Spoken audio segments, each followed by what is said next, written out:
मागास वर्ग आयोग फॉर ओबीसी, लेकिन उसमें जो बंदे हैं वो 4 मराठा है, 1 बम्मन है और 1 अल्पसंख्यक है, और उर्वरित 4 जो है वो ओबीसी है। अगर ये ओबीसी का मंत्रालय है मेरे भाई, तो इसके सदस्य ओबीसी हो,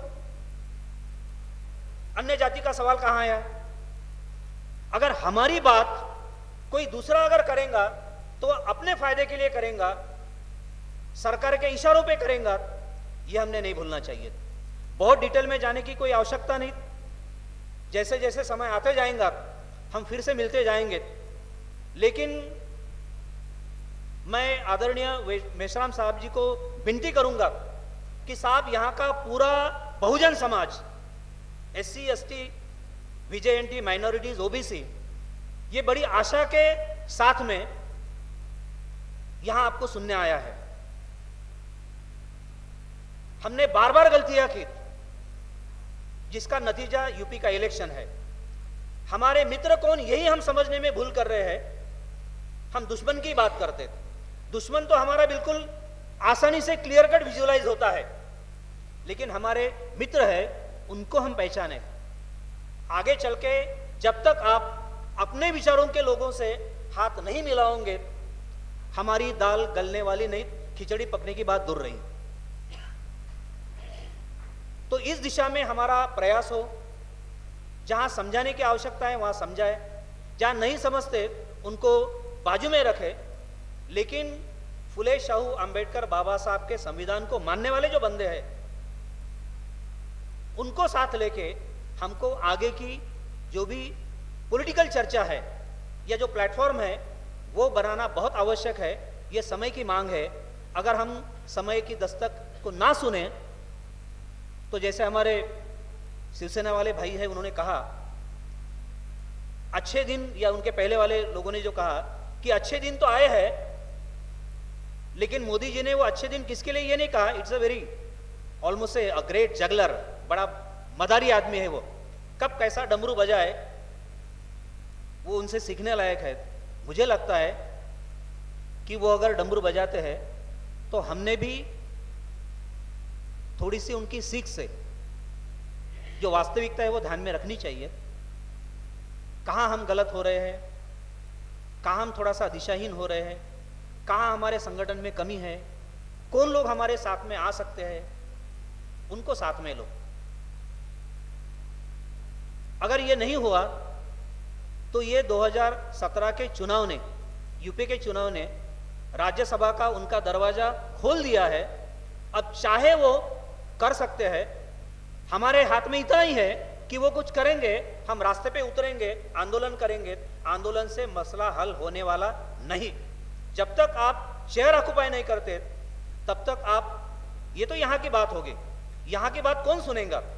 आपको विधानसभा में और लोकसभा में, पार्लियामेंट में जाके आपकी आवाज रखने वाले बंदे, पुख्ता बंदे वहां भेजने पड़ेंगे। उस दिशा में हमारा प्रयास हो। सत्ता बदल गई, विचार बदल गए तो कैसे गड़बड़ी होती है, इसका एक छोटा सा उदाहरण हमने कल देखा। मैं राष्ट्रसंत तुकडोजी महाराज नागपुर विद्यापीठ में सीनेट मेंबर पिछले टर्म में था, अभी वो टर्म खत्म हो गई। और ऐसा होता है कि टर्म खत्म होने के बाद में जब तक नया चुनाव नहीं होता तब तक पुराने कार्यरत होते हैं। मेश्राम साहब जैसे हमारी 31 अगस्त 14 में टर्म, 15 में टर्म खत्म हो गई, हमको घर भेज दिया। नए इलेक्शन होने के बजाय सब एडहॉक बॉडी वहां पे बनाई गई, अपने अपने लोग लाए गए, और उसका नतीजा हमने देखा होगा कि कल सीताराम येचुरी साहब का जो यहाँ पे अच्छा भाषण लोकशाही की हत्या के बारे में होने वाला था, विद्यापीठ के प्रशासन ने यहाँ की संघभूमि के दबाव में उनकी वो परमिशन रद्द की। डॉक्टर बाबा साहब अम्बेडकर के दूसरे परिवार में, दीक्षा भूमि से लगत अंबेडकर कॉलेज ने वो अगुवाई की, और यहां शायद उनको सुनने जितने आते थे उससे कई गुना वहां सुनने आए। ये रिएक्शन है। आप कुछ भी करो और हम सह लेंगे, ऐसा होता नहीं। हम बाबा साहब के विचारों के पाइक है। फुले शाहू अंबेडकर हमारे खून में बसा है। वो जहां आक्रामक होना है वहां आक्रामक हो ही, लेकिन जहां हमको लॉजिकली ठंडे दिमाग से बात करनी है, पॉलिटिकल बात करनी है, तो उस दिशा में भी हमारे प्रयास हो और आप उस दिशा में प्रयास डेफिनेटली करोगे, ऐसे मैं आशा करता हूं और अपने वाणी को विराम देता हूं। जय भीम, नमो बुद्धाय, नमस्कार। धन्यवाद सर। भारत मुक्ति मोर्चा के राष्ट्रीय अध्यक्ष माननीय वामन मेश्राम जी, व्यासपीठ पर उपस्थित सभी मान्यवर, या उपस्थित सारे मेरे भाई और बहनों, विषय बहुत गंभीर है, विषय की गंभीरता भी बहुत बड़ी व्यापक है। भारत का लोकतंत्र, भारत के संविधान में हमारे लोकतंत्र को बचाने के लिए और हमारा लोकतंत्र लोगों के मतों से चलने के लिए हमें मूलभूत जो अधिकार दिए गए हैं उस अधिकारों का हनन पिछले 2009 से होता आया है। पर ये 2014 में जब लोकसभा और उसके बाद महाराष्ट्र की विधानसभा का इलेक्शन हुआ, तब मैं भी एक उम्मीदवार करके खड़ा था। जब मैंने देखा कि जिस पूर्व नागपुर में मैं खड़ा था, उस पूर्व नागपुर के अंदर जो सतीश चतुर्वेदी नाम के व्यक्ति 3000, 6000, 9000 इन वोटों के ऊपर कभी चुन के नहीं आए, पर जहां कृष्णा खोपड़े नाम का व्यक्ति, जो व्यक्ति ने किसी प्रकार का काम नहीं किया, वो 47,800 वोटों से चुन के आता, तब मुझे शंका हुई कि इतना निकम्मा आदमी इतने वोटों से कैसे चुन के आता। और इस कहानी को जब हम लोगों के साथ चर्चा करते थे, लोग, काकड़े जी आप इंडिपेंडेंट थे, आपका कोई अस्तित्व नहीं था, आप इस चर्चा को जाने दीजिए, ईवीएम मशीन में ऐसी कोई छेड़छाड़ नहीं होती। चलते चलते जब हम राष्ट्र के लोकशाही के साथ चलने के लिए हमको लगा कि इस लोकशाही की परंपरा को जिंदा रखने के लिए हम यहाँ के परंपरावादी पार्टियों के साथ नहीं चलते हुए राष्ट्रीय जनसुराज्य पार्टी की स्थापना करनी चाहिए।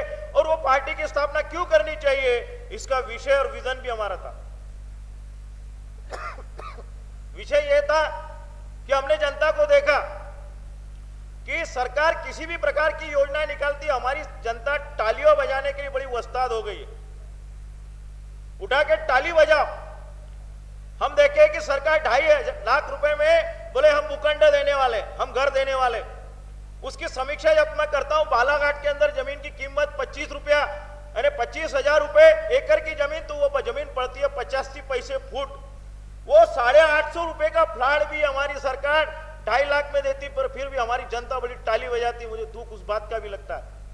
नागपुर शहर के अंदर यहां पर हम बात करते हैं, ईवीएस मशीन का विषय है, पर फिर भी उसको थोड़ा मैं अलग करते हुए आपके साथ में उस विषय पर आना चाहूंगा। नागपुर शहर के अंदर हम कहते हैं कि हमारी नाग नदी स्वच्छ सुंदर नाग नदी होनी चाहिए। पिछले 5 साल से 300 करोड़ रुपए का गबन हुआ आ रहा है, हमारी नाग नदी स्वच्छ दिख रही है। आपको दिखती है क्या स्वच्छ हुई नाग नदी? इस साल 1250 कोटी जापान से लाए गए और कहा गया कि नागपुर नाग नदी का स्वच्छ किया जाएगा। आपको दिख रही है क्या? फिर भी हम तालियों पर तालियां बजाए जा रहे। किस लिए ताली बजा रहे? ये तो मोगा मुद्दा है। एक अभी इतवार को, यानी 2 हफ्ते पहले मैं कळमेश्वर में गया, जहां भारतीय जनता पार्टी की नगराध्यक्ष चुन के आई, जहां कांग्रेस के उपाध्यक्ष चुन के आई और इतर पार्टी के ऐसा मिश्रित थे। वह विदर्भ मुक्ति सेना करके कोई संगठन है, उनके माध्यम से वहां के नगराध्यक्ष का स्वागत सत्कार का कार्यक्रम था। उस सत्कार के कार्यक्रम में जब हमने इस विषय को रोका कि वाठोड़ा में 104 एकड़ जमीन, यह जमीन हमारे युवाओं के कौशल्य के लिए दी गई, ऐसा ढिंडोरा 31 दिसंबर 2016 को पीटा गया। और वहां पर हमारे भारत के जो हमारे नागपुर शहर के नागरिक, चाहे वो किसी भी पार्टी की हो, भारतीय जनता पार्टी को, उन्हें अक्ल नहीं है क्या कि यह जमीन दी किसके लिए गई? हमने ढोल ताशे सहित सत्कार के लिए वहां कार्यक्रम रखा और इतने व्यापक प्रमाण में जनता आई। जबकि वो जमीन दी गई किसको? तो सिवासिस कंपनी को, मुजुमदार को, व्यक्तिगत कंपनी को दी जाती है। फिर भी हम लोग तालियां बजा रहे, तो ताली बजा किसके लिए है? हम बोलते हैं हम की शेर की औलाद है, आम्ही वाघिणीचं दूध पिलेलं आहे। अरे आमच्या वाघिणीचं दूध का पाणी झालेलं आहे का? आम्ही का बरं असं एकदम आटत चाललेलो आहे? आम्ही आमच्या सिलेंडरचा रेट 850 रुपये होते तरी आम्ही झोपेत का आहोत? आमच्या पोराबाळाच्या अकाउंट मध्ये आम्हाला शिक्षण स्टुडंट अकाउंटच्या खाली, अगर आमचा मुलगा दिल्लीला गेला असेल, त्याच्या खात्यात पैसे संपले असेल, ते टाकता येत नाही। तरी पण आम्ही झोपून का आहोत? आज आमच्या इथे बँकिंगच्या याच्यावर सर्व्हिस टॅक्सवर टॅक्स लागू होते, तरी पण आम्ही झोपून का आहोत? अरे आम्हाला कुठल्या प्रकारची महागाईमध्ये आम्हाला सूट दिलेली आहे? आम्ही शेतकऱ्यांचा प्रश्न सोडवण्यासाठी आम्ही म्हणतो की हा आयोग नेमा. माझं म्हणणं आहे की तुम्ही रामदेव बाबाला 500 एकर जमीन देता, तर शेतकऱ्याला प्रत्येक गावामध्ये 50 एकर 100 एकर जमीन प्रक्रिया संस्था करायला द्या. 10 गावं मिळून त्यांना तुम्ही पोचपावती कर्जाची सुविधा करा, वेअर हाऊसची सुविधा करा, कृषी उत्पन्न बाजार समितीची सुविधा उपलब्ध करा. तर आमच्या लोकांना, सर्वसामान्य लोकांना सामाजिक न्याय मिळण्याची भूमिका तेव्हा स्पष्ट होईल. आम्ही टाळ्या वाजवणं बंद केलं पाहिजे. ईव्हीएस मशीनचा मुद्दा घेतला तर हा मुद्दा सुद्धा तसाच आहे. अरे ईव्हीएस मशीन मध्ये एक चर्चा चालू आहे की आम्ही आमच्या मित्रांना बसवलंय, तर वामनरावजी मेश्राम साहेब याच्यावर बोलतीलच, पण त्याच्यात छेडछाड होते हा मुद्दा स्पष्ट आहे. त्याला फ्रान्सनी बंद केला, त्याला अमेरिकेने बंद केलं, सर्व राष्ट्रांनी बंद केलं. मागे बिहारमध्ये 5 ते 7 स्टुडंट लोक मॅरिट स्टुडंट म्हणून आले होते. त्या स्टुडंट लोकांना पकडण्यात आलेलं नव्हतं, पण त्यांच्यावर शंका व्यक्त करण्यात आली होती का हे विद्यार्थी मॅरिट येऊ शकत नाही. मग ते विद्यार्थी अगर मॅरिट येऊ शकत नाही ही शंका अगर त्यांच्यावर घेण्यात आली होती, तर त्या शंकेतील लोकांची परीक्षा पुन्हा घेण्यात आली आणि ते विद्यार्थी ते मेरिट झाले नाही, नापास झाले. तर त्याचप्रमाणे आमच्या यूएस मशीनवर बी शंका आहे. तर ही शंका अगर निर्माण झालेली आहे आणि 318 सीटा भारतीय जनता पार्टीच्या येतात आणि त्या सीटा कशा येतात?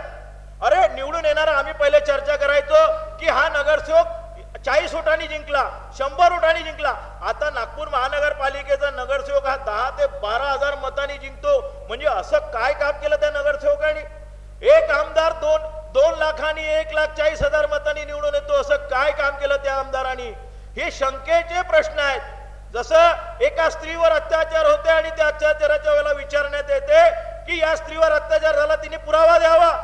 त्याचप्रमाणे आज भारतीय लोकतंत्रावर याप्रमाणे अत्याचार होत आहे, पण तरी आमची न्यायिक व्यवस्था सर्व झोपून असलेली काय?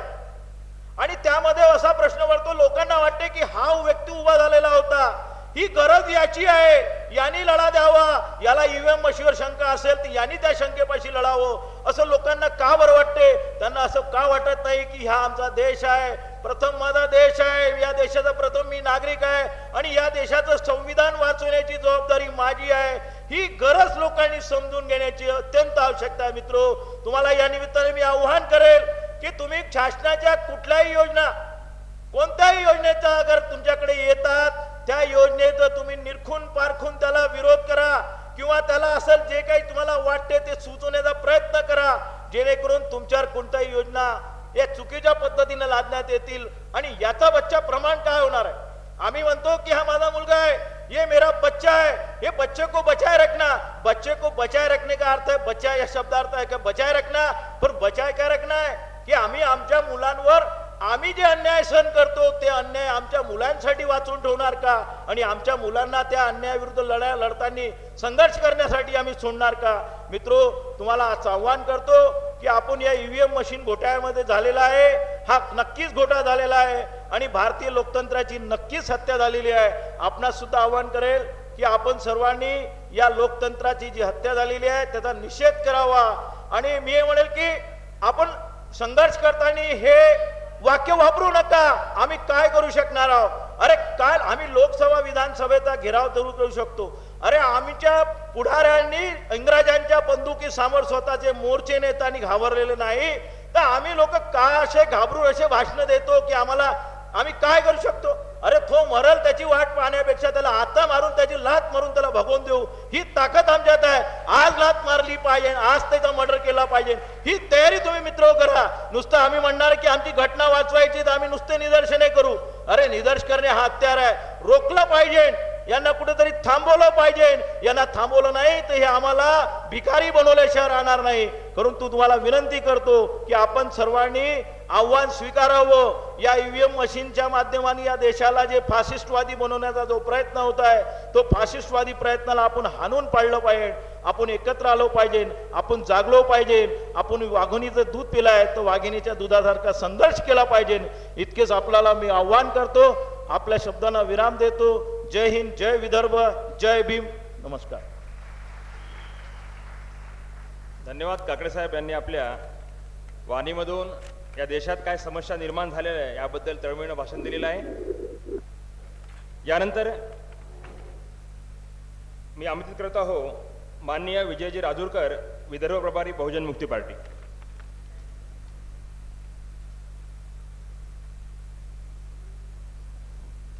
जिन जिन महापुरुषों ने इस भारत देश में व्यवस्था परिवर्तन का काम किया, सभी को वंदन है. सम्मानीय विचार मंच, यहाँ पर उपस्थित मेरे भाई बहन, पिता तुल्य सभी को जय संविधान, जय मूल निवास. साथियों, आज इतवार का दिन है और इस दिन ये कार्यक्रम का जो टाइम रखा है इसलिए कि इस जिले की या जिले के बाहर की या शहर की सभी महिलाएं इस कार्यक्रम में आए, लेकिन घर से पुरुष निकले हैं और महिलाएं बहुत कम संख्या में हैं. सबकी जिम्मेदारी है कि मैं मेरे घर से शुरुआत करता हूं और मेरे घर की बहन या माता जी या मेरी मिसेस यहाँ लेके चलता हूँ कार्यक्रम में. ये सबने इसके आगे आपकी जिम्मेदारी समझ के ये करना चाहिए. ये जो पत्रक में जो मुद्दे हैं, इसमें का एक मुद्दा है ओबीसी जनगणना का. ये मुद्दा भारत मुक्ति मोर्चा के बैनर तले कम से कम 5-6 साल से ये मुद्दा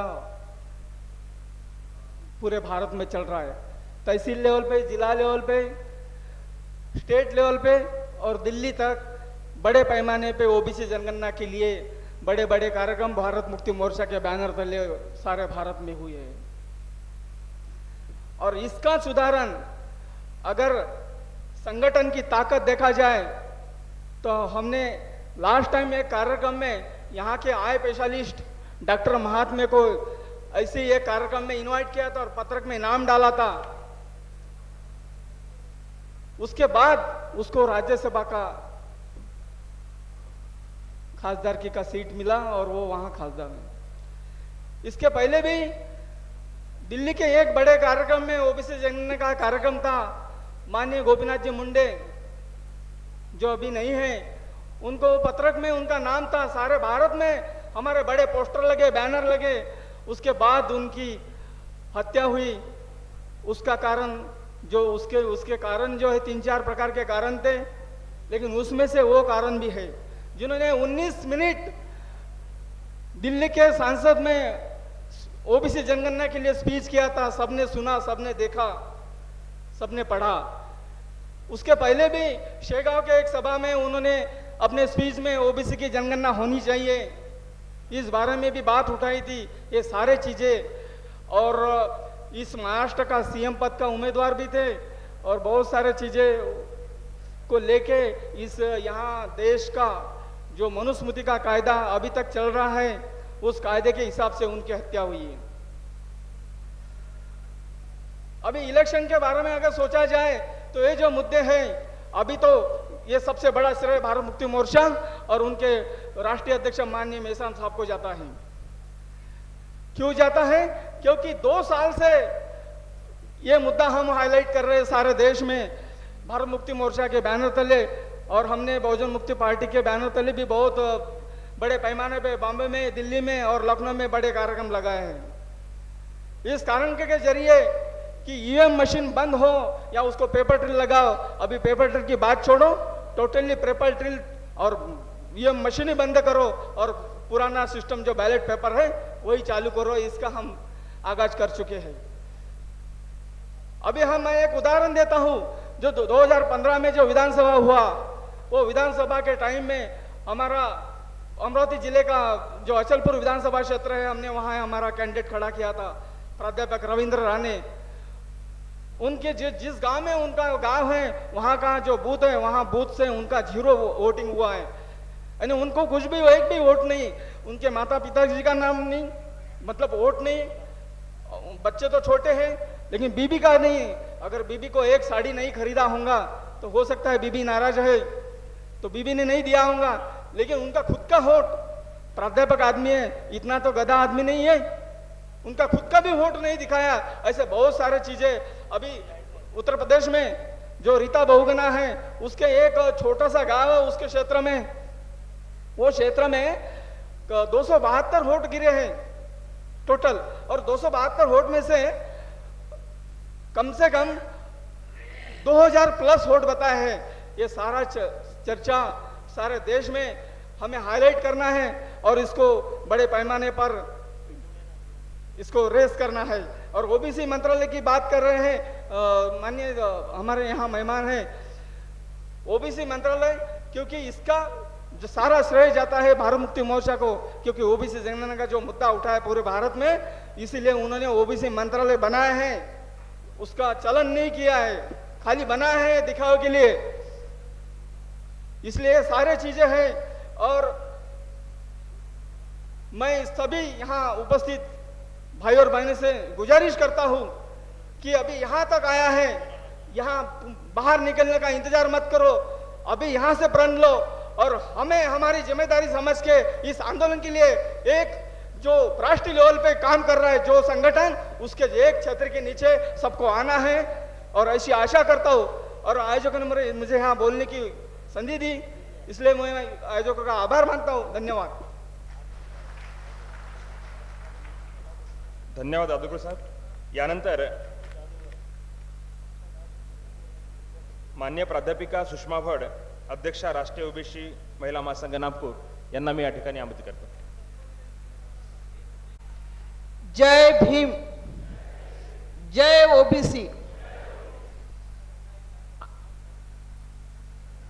सगळ्यांना मी इथे सस्नेह नमस्कार करते, आपणा सर्वांचे आभार मानते, समस्त महामानवांना अभिवादन करते.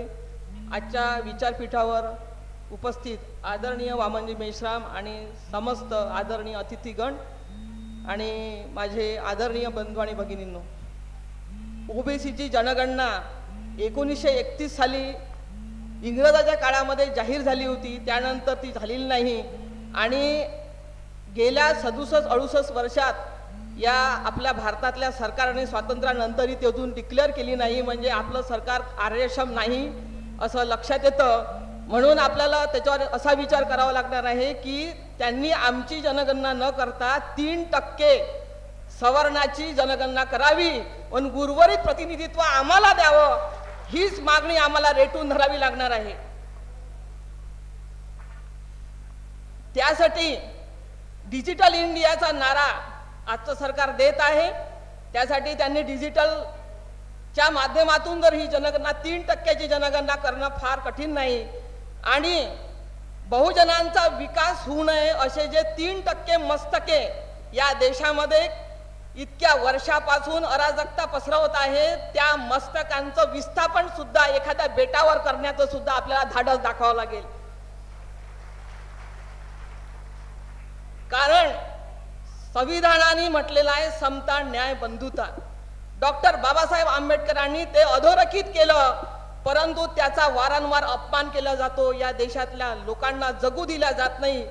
जगा आणि जगू द्या हा जो मंत्र आहे हा कुठेतरी या सवर्णांनी आपल्यापासून दडून ठेवला आणि आपलाच वापर करून आपल्यावरच अन्याय करण्याचं जे षडयंत्र आहे ते इतक्या काळापासून चालत आले, ते हाणून पाडावं लागेल.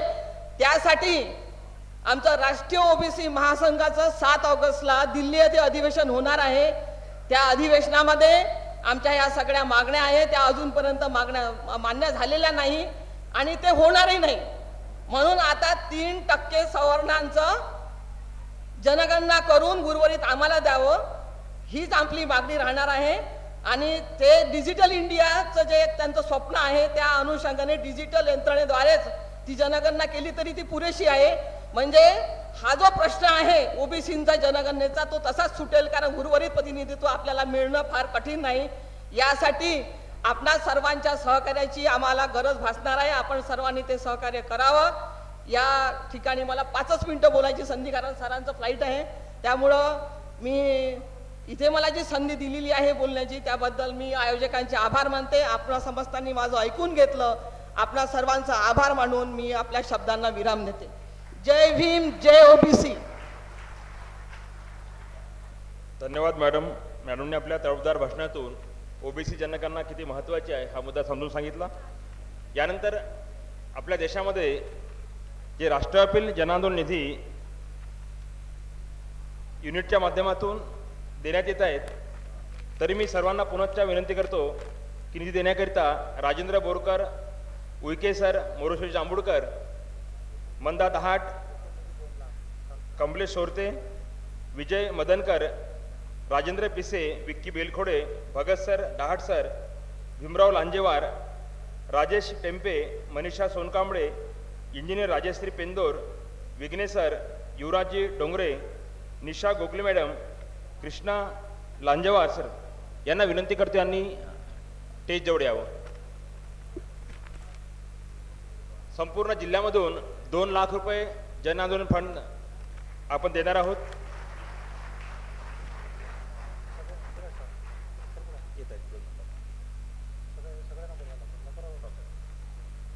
कृपया सर्वांनी लवकर यावं स्टेजवर.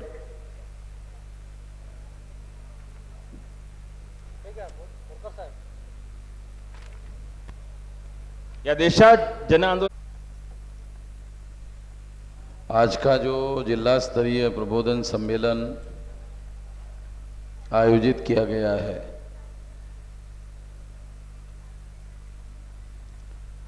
वो खास तौर पर भीमा कोरेगांव क्रांति संघर्ष के 200वें साल में पदार्पण करने के मौके पर आज का ये कार्यक्रम हो रहा है। भीमा कोरेगांव के बारे में कुछ लोगों को जानकारी होगी, कुछ लोगों को जानकारी नहीं होगी, इसलिए थोड़ी जानकारी मैं आप लोगों को देना चाहता हूं। 1 जनवरी 1818 को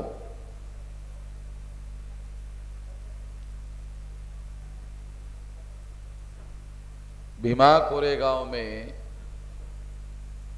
जब आप पूना से नगर के तरफ या औरंगाबाद के तरफ चलते हो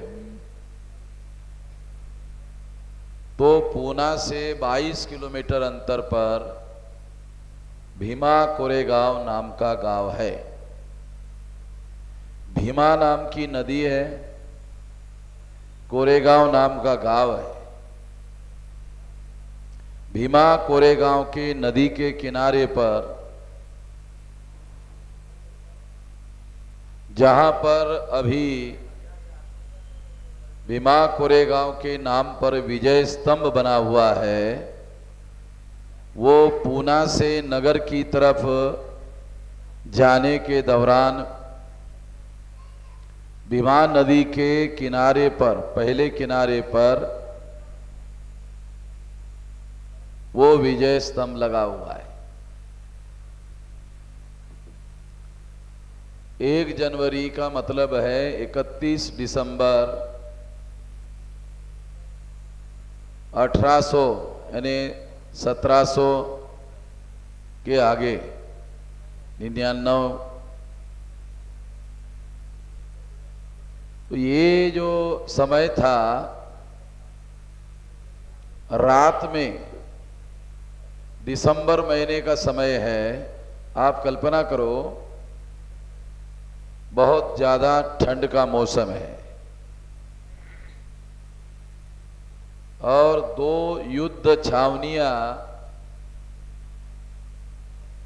2 किनारे पर, एक नगर के साइड में छावनियां बसी हुई है, एक पूना के साइड में छावनियां बसी हुई है। नगर के साइड में 500 लोग हैं और पूना के साइड में 30,000 लोग हैं। पेशवाओं के 30,000 सैन्य है। जब पेशवाओं के सैन्य में, फौज में यह मालूम होता है कि रायनाक और सिद्धनाक नाम के वीर उन 500 लोगों के अंदर है, तो पेशवाओं के फौज में जो 30,000 लोग थे उसमें से 2,000 लोग रात में उनका नाम सुनकर ही भाग जाते हैं, बाकी रहते हैं 28,000। रात में 31 तारीख के रात के 12 बजे के बाद ये जो 500 लोग हैं वो नदी में घुस जाते हैं, पानी में,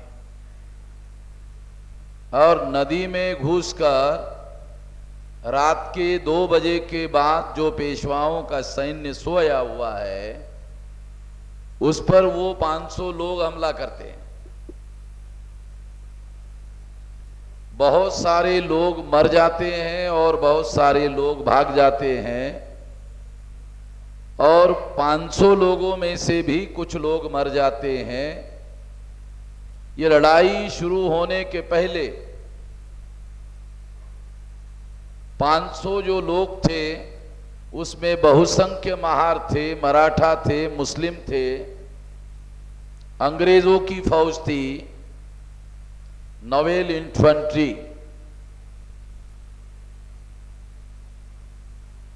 इसमें ये जो लोग थे, कमांडर अंग्रेज था। अंग्रेजों ने इन लोगों को कहा वो 30,000 लोग हैं, हम सरेंडर कर लेते हैं, हम लोगों के जीतने की संभावना नहीं है, हम लोग निश्चित रूप से हार जाएंगे, केवल हारेंगे नहीं मारे जाएंगे, तो हम सरेंडर कर लेते हैं। 90% से भी ज्यादा जो महार फौजी लोग थे उन्होंने कहा हम लोग पेशवाओं के राज में गले में मटका और पिछवाड़ी पे झाड़ू लटकाया हुआ है, ऐसी जिल्लत भरी जिंदगी जीने से बेहतर है लड़ते लड़ते मर जाना। वो हम लोग सरेंडर करने के लिए तैयार नहीं, हम लोग लड़ते लड़ते मरेंगे।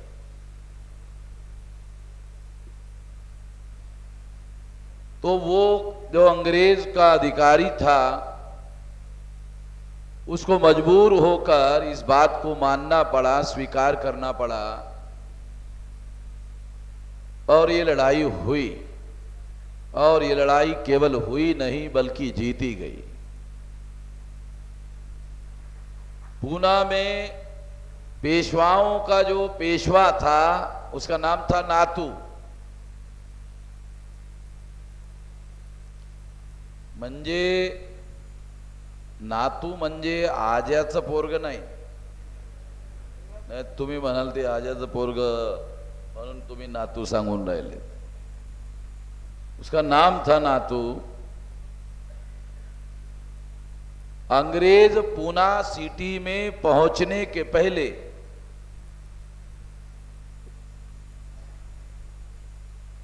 पेशवा ब्राह्मणों ने भगवा झंडा नीचे उतार लिया। वो पहुंचे भी नहीं थे, और अंग्रेजों का जो यूनियन जैक, उस अंग्रेजों के झंडे को कहते हैं यूनियन जैक, वो यूनियन जैक झंडा अंग्रेजों के पहुंचने के पहले ही उसने भड़का दिया। ऐसा करने के पीछे वो पेशवा जो ब्राह्मण था उसके पीछे उनका मकसद था, वो अंग्रेजों को ये बताना चाहता था कि मैं आपके प्रति निष्ठावान हूं।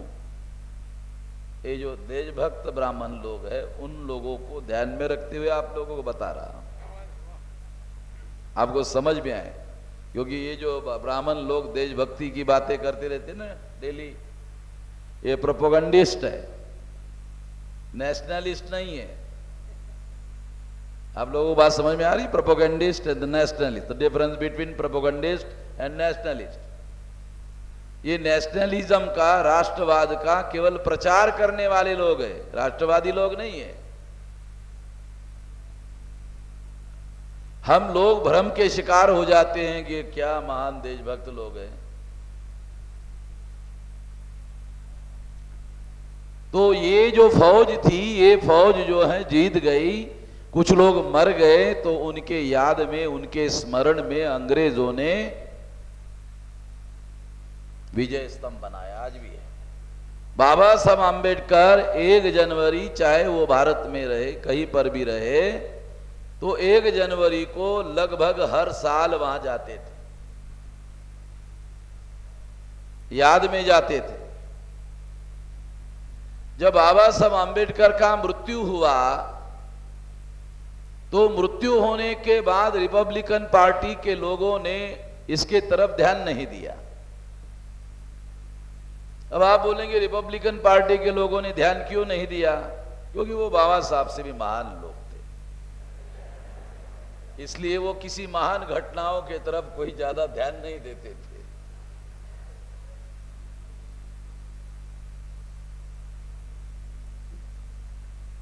तो बीच के पीरियड में उसमें खंड पड़ा।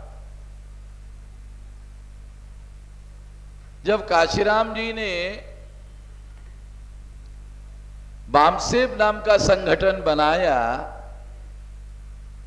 और जब उनको ये ऐतिहासिक घटना की जानकारी मिली, उसके दूसरे साल से काशीराम जी हर साल 1 जनवरी को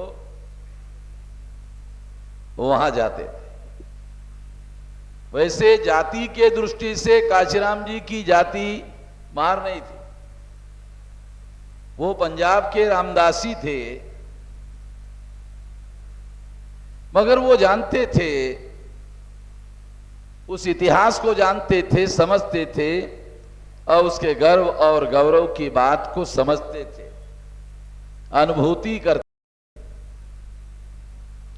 और इस वजह से उन्होंने इस परंपरा को शुरू किया। काशीराम जी ने इस परंपरा को, जो खंडित हो गई थी, इसको शुरू किया। तो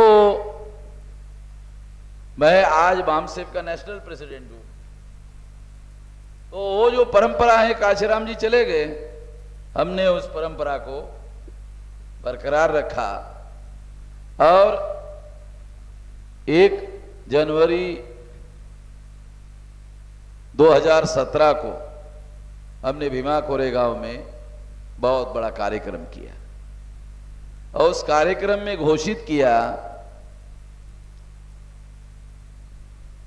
कि 2 तारीख से, यानी आज 1 है, कल 2 तारीख को एक घटना को हम लोग 200वें साल में पदार्पण कर रहे हैं।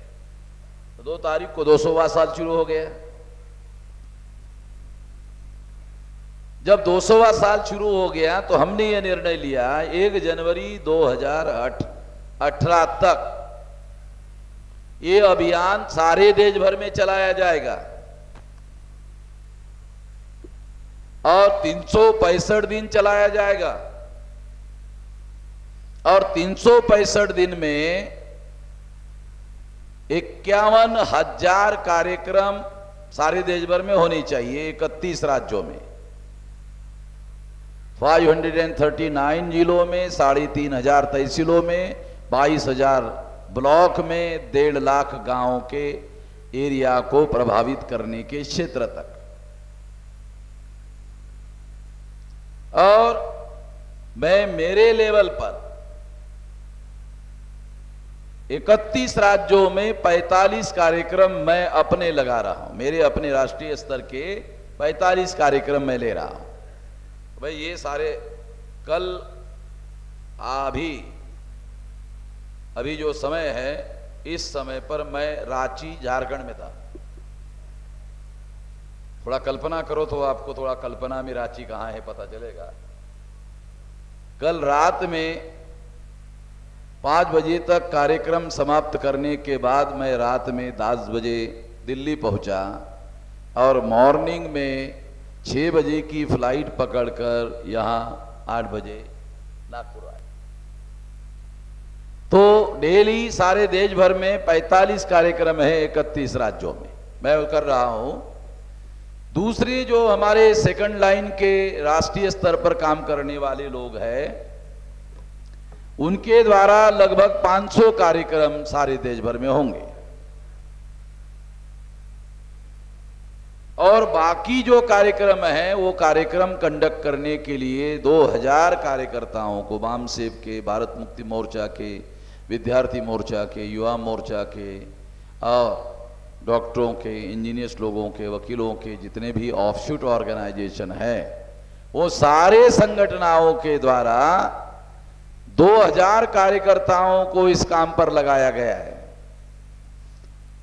अगर एक रविवार को एक कार्यकर्ता कर ले तो एक कार्यकर्ता साल भर में 52 रविवार होने की वजह से 52 कार्यक्रम कर सकते हैं। यदि 1000 कार्यकर्ताओं के साथ इसकी गिनती करो तो 1000 कार्यकर्ता 52,000 कार्यक्रम ले सकते हैं। 2000 कार्यकर्ताओं को इस कार्यक्रम को लेने के लिए काम पर लगाया है। 1,04,000 कार्यक्रम होंगे।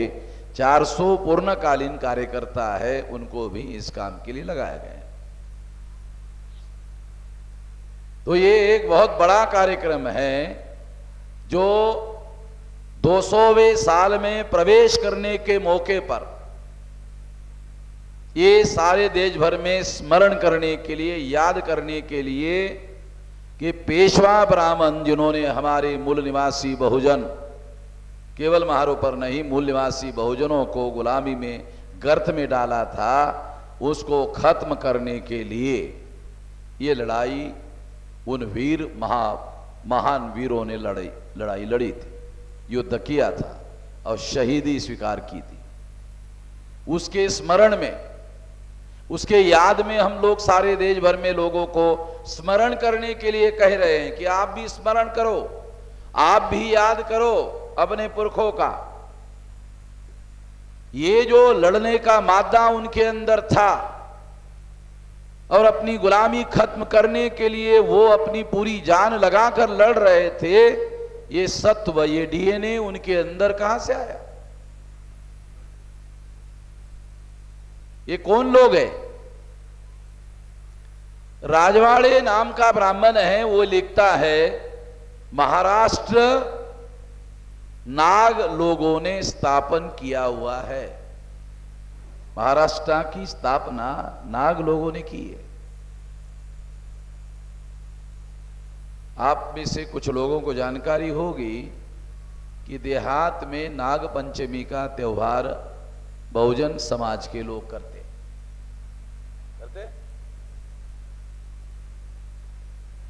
नाग पंचमी का त्योहार, ये नाग लोगों का त्योहार है। नाग लोग कोई सामान्य लोग नहीं थे, साधारण लोग नहीं थे। चंद्रगुप्त मौर्य और अशोक मौर्य, ये जो महान लोग थे, ये भी नाग ही लोग थे, जिन्होंने भारत में इतना बड़ा साम्राज्य, इधर ब्रह्मदेश तक, जिसको अभी म्यांमार कहा जाता है, और उधर अफगानिस्तान जिसकी बॉर्डर रशिया को लगी हुई थी, वहां तक अगर आप अशोककालीन भारत का नक्शा देखो, अगर आप अशोककालीन भारत का नक्शा देखोगे तो आपको पता चलेगा अफगानिस्तान की जो बॉर्डर रशिया को लगी हुई है वहां तक। तो ये जो मौर्य लोग हैं ये भी नाग लोग थे। तो महाराष्ट्र की स्थापना नाग लोगों ने की। तो ये जो नाग लोग हैं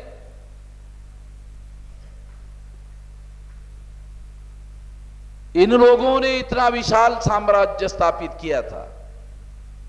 पटना में पुष्यमित्र शुंग द्वारा, जो ब्राह्मण था, उसने मौर्य का आखिरी सम्राट बृहदत्त को मिलिट्री का निरीक्षण करने के दौरान मारा, उसकी हत्या की। हत्या करने के बाद पुष्यमित्र शुंग नाम का जो ब्राह्मण था वो पाटलिपुत्र से, पटना से वाया वाराणसी होकर फैजाबाद आया और फैजाबाद के पास साकेत नाम का बहुत फेमस सेंटर था। पाली एंड बुद्धिज्म का जो स्टडी करने वाले लोग हैं उनको मालूम है कि जहां पर आज अयोध्या है वहां पर साकेत था, अयोध्या नहीं था। साकेत था, और ये जो साकेत था, यहां पर पुष्यमित्र शुंग नाम के ब्राह्मण ने अयोध्या नाम की राजधानी बसाई। उत्तर प्रदेश के सिलेबस में आज भी विद्यार्थियों को पढ़ाया जाता है कि अयोध्या का राजा राम नहीं, पुष्यमित्र शुंग थे। आप लोगों को बहुत सारी जानकारी नहीं है, इसलिए बता रहा हूं ताकि थोड़ी जानकारी आप लोगों को हो जाए। पुष्यमित्र शुंग ऐतिहासिक व्यक्ति थे, और पुष्यमित्र शुंग के दरबार में वाल्मीकि राजकवि थे। महापंडित राहुल सांकृत्यायन ने वोल्गा से गंगा नाम का जो किताब लिखा, उसमें ये लिखा हुआ है, वाल्मीकि ने पुष्यमित्र शुंग को सामने रखकर रामायण लिखी। रामायण का राम कोई और नहीं है, पुष्यमित्र शुंग ही है।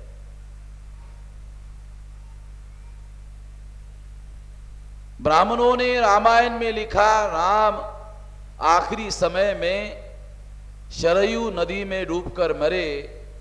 अयोध्या में शरयू नाम की नदी ही नहीं है। उस नदी का नाम घाघरा है। अयोध्या के पहले भी घाघरा है, अयोध्या के बाद भी घाघरा है। आप लोग सोचते होंगे मेश्राम जी आपको मालूम हो गया, हम तो श्रद्धा से उपासक बनकर भक्त बनकर अयोध्या बहुत बार गए, हमको क्यों मालूम नहीं हुआ? भक्तों को कुछ पता ही नहीं चलता।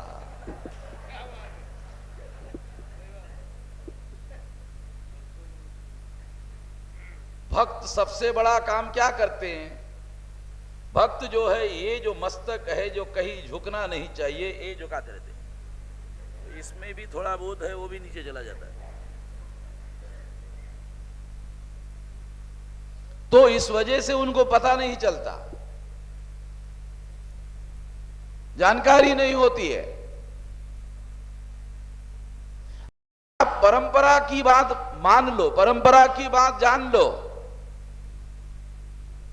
तो राम कौशल्या के बड़े पुत्र थे, प्रथम पुत्र थे।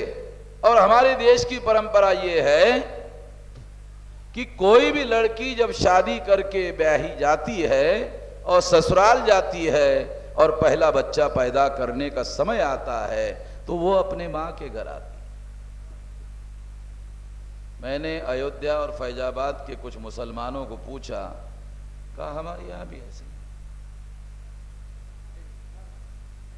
मैं बहुत खास बात बता रहा हूं। मुसलमानों ने कहा हमारे यहां भी ऐसे, लड़की पहला बच्चा पैदा करने के लिए घर वापस आती है। मुसलमानों में भी घर में क्यों वापस आती है? क्योंकि मुसलमान होने के पहले ये लोग यहीं के मूल निवासी है, इस्लाम को उन्होंने कबूल किया। आरएसएस के जो ब्राह्मण हैं वो मुसलमानों को कहते विदेशी है, वो खुद ही विदेशी है। ये ब्राह्मण ही विदेशी है। अपना विदेशीपन छुपाने के लिए मुसलमानों को कहते ये विदेशी है। अपना विदेशीपन छुपाने के लिए वो दूसरों को कहते रहते हैं कि ये विदेशी है।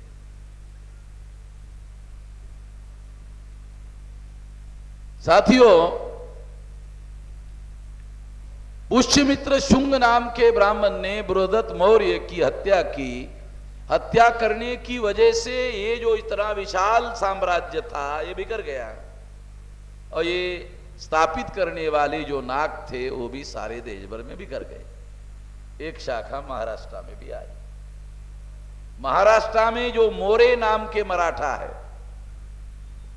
वो खास बात बता रहा हूं, मौर्य, जरा उच्चारण करो तो मौर्य, तो उसमें आपको कुछ कुछ सुने मौर्य ऐसा जैसा सुनाई देता है।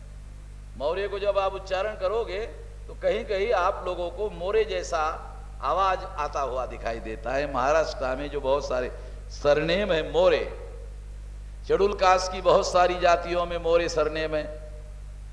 ओबीसी की बहुत सारी जातियों में मोरे सरनेम है, मराठा की बहुत सारी जातियों में मोरे सरनेम है। इसका कारण ये बिखरी हुई शाखा के लोग हैं। एक बार मैं कोल्हापुर गया था, प्रवीण गायकवाड़ जो संभाजी ब्रिगेड के प्रदेश अध्यक्ष थे, वो भाषण में कह रहे थे ब्राह्मण धर्म के अनुसार मराठे लोग शूद्र है। मेरे साथ में बाजू में छत्रपति शाहू महाराज, जो वर्तमान शाहू महाराज है, वो बैठे थे, मेरे बाजू में बैठे थे।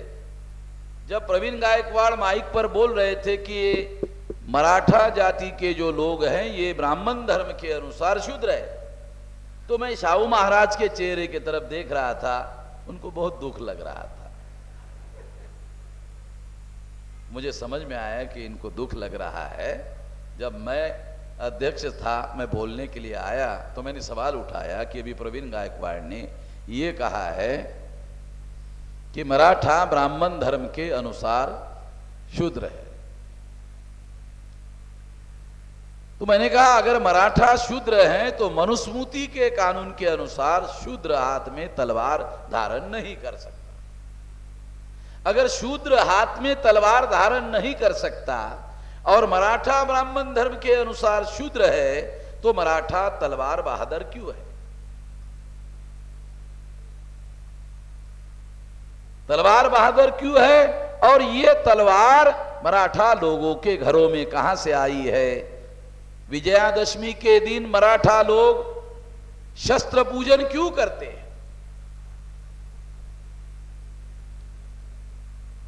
मैं इसलिए ये बातें आप लोगों को बता रहा हूं क्योंकि हमारे लोगों को अपने इतिहास के बारे में कोई खास जानकारी नहीं है। मैं भी कोई इतिहास का विद्यार्थी नहीं हूं, मगर मैं एक आंदोलन को नेतृत्व करने की जिम्मेदारी मेरे ऊपर डाली गई है, इसलिए मुझे लोगों को कुछ बातों की जानकारी, उनके अंदर के एहसास को, उनके अंदर के डीएनए को, सोते हुए डीएनए को जगाने के लिए मैं कुछ बातें आप लोगों को बताना चाहता हूं। आप लोगों को पता होना चाहिए, इसलिए ये बात मैं आप लोगों को बता रहा हूं कि जो 500 लोग थे उसमें 90% से ज्यादा महार थे, वो लोग भी नाग थे।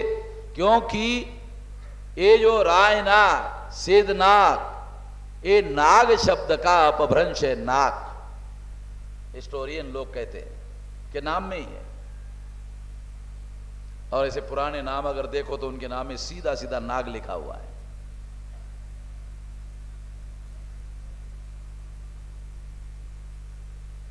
इस तरह से ये पत्थरों में भी खोदा हुआ है उनके नाम।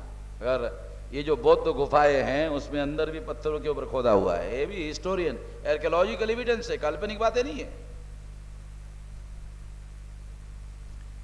तो ये लोग इतने ज्यादा कम संख्या वाले लोग इतने ज्यादा संख्या वाले लोगों को परास्त कर दिया, तो निश्चित रूप से उनके अंदर कोई वीरत्व के गुण थे। उनका डीएनए शूर लोगों का, वीर लोगों का डीएनए था। तो इससे प्रमाणित होता है कि उन लोगों का डीएनए उन लोगों से मिला हुआ था, ये कारण था।